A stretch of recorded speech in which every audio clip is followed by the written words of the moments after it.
Hello, friends. One of the essential dharmas of daily practice says, let us turn dependency into self-reliance. This can be translated as, let us turn a life of dependency into a life of self-power. This specific term, developing self-power, first appeared in one Buddhist literature in 1943, but an earlier concept involved equal rights between men and women. This was introduced by Master Sotaesan in 1929 as a revolutionary approach for realizing the full potential of human rights for every individual. From 1910, Korea was under Japanese rule for 35 years. Many strove and fought for the independence of the country. Reflecting upon the troubled society into which Won Buddhism was born, Sotaesan diagnosed 4 main societal illnesses. One of them was the illness of depending on others, lack of self-power. He especially cautioned against the prevailing custom of depriving women of opportunities. Thanks to Sotaesan's advocacy for equal rights between men and women, female 교무님s actually outnumbered male 교무님s in the early days of Won Buddhism. Today, do you see your life as a life of dependency or as a life of self-reliance? There are people who are physically self-reliant. There are people who are mentally and emotionally self-reliant. There are people who are financially self-reliant. But there are few people who are completely self-reliant in all domains: physical, mental, emotional, financial, and spiritual. Although some of us feel secure and stable in all these domains, this can change depending on the phases of our life. Through childhood, young adulthood, middle age, and older age, we may be more self-reliant in some ways and less self-reliant in others. In our life journey, we strive to develop autonomous power. When we were infants, we could do very little for ourselves. Parents pick up a baby to move them from here to there. Parents change diapers.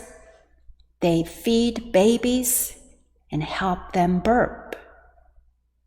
The baby then starts to crawl and reaches for a toy. How empowering that is. The baby starts to walk 1 step, 2 steps. How amazing that is. Little babies work hard to develop self-control. As children get older, they gradually develop autonomy. After learning how to ride a bike, they exclaim, "Wow, I can do this all by myself." What about teenagers? They really like to feel independent.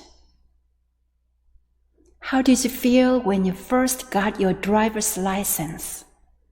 Do you feel you had earned a license for self-reliance and freedom? How did it feel when you left your parents' home for the first time and lived on your own? In Won Buddhism, self-reliance implies self-power. I interpret self-power as reliance on myself, believing in my innate abilities. One of my mindfulness practices is trying to do things by myself before asking for help. Yesterday, I noticed that the automatic light in the garage was not turning off for hours. My first thought was, well, I'm not an engineer, so I should ask for help. The first person I thought of asking was Reverend Ziang. Maybe she's an engineer. When I was about to call her name, I paused and reconsidered. Maybe I can do this all myself. Using a ladder, I climbed up to the light to see what was wrong. I cleaned out a bird nest, looked around, and fiddled with the wires, but nothing worked. So I pulled the plug. The light went out. Later, I plugged the light back in. It worked properly now. Problem solved. Well, I am more of an engineer than I thought. In the chapter on developing self-power, our founding teacher stated that unless we are helpless infants, frail elders, or seriously ill, our aim is to develop self-power as a practice. In this way, while fulfilling our personal duties and responsibilities, we can also give support to others. Here we see the cycle. When we are babies, we need others' power until we become self-reliant. After our vibrant adulthood journey, we become elders, and we once again need to accept others' help to sustain us. As we age, we may experience the fear of losing our independence and becoming a burden on others. But in this cycle, the receiver becomes the giver. The giver becomes the receiver. As a practice, we simply aim to develop self-power so that we become a source of other power to give back what we have received. In the chapter on prayer, Master Sotaesan says, once we are born into this world and engage in life, we need self-power and other power. Self-power is the basis of other power, and other power is the basis of self-power. Therefore, people who have attained other power that is worthy of trust are like trees that are firmly rooted in the soil. Do you feel that somebody has your back? If so, you have found other power that is worthy of trust. When we fall, we get up by pushing against the ground to get back on our feet. We live in a world of dependent origination. We all are dependent upon others. We derive our power from one another through mutual support. Self-power does not exist in a vacuum. It exists in a world of interconnectedness. But without anchoring to our true self, the essence of self-power, we can blow around like dandelion seeds in the wind. So other power, most worthy of trust, is the truth of Dharma, our true nature within.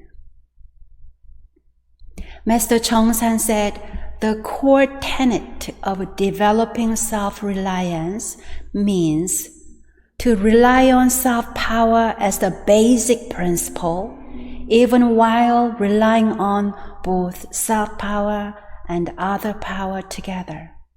Thus, let us proceed by relying on self-power as the foundation.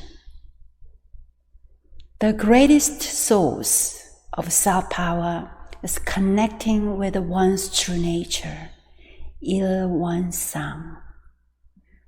How do we do this? Through meditation, contemplation, and implementation, the threefold practice. We spiritual practitioners understand that our physical and environmental conditions are often beyond our control, but we aspire to maintain a calm mental and emotional state in all situations. Our third head Dharma master Taesan said, when the whole of humankind develops the power of self-reliance mentally, physically, and materially, a genuinely equitable world will manifest itself. He elaborated further. 1. Developing self-power is the first and essential step for creating human rights. 2. Self-power is our right and brings about well-being, happiness, and prosperity. 3. When I unnecessarily depend on others, all blessings transfer to those who do my work. 4. Dependency can weaken my potential and let my capabilities die. 5. Developing self-power is greatly valued by human beings who are spiritually and mentally evolved. 6. At the end of your day, reflect upon whether you have been dependent upon the power of others or whether you have lived with your own self-power.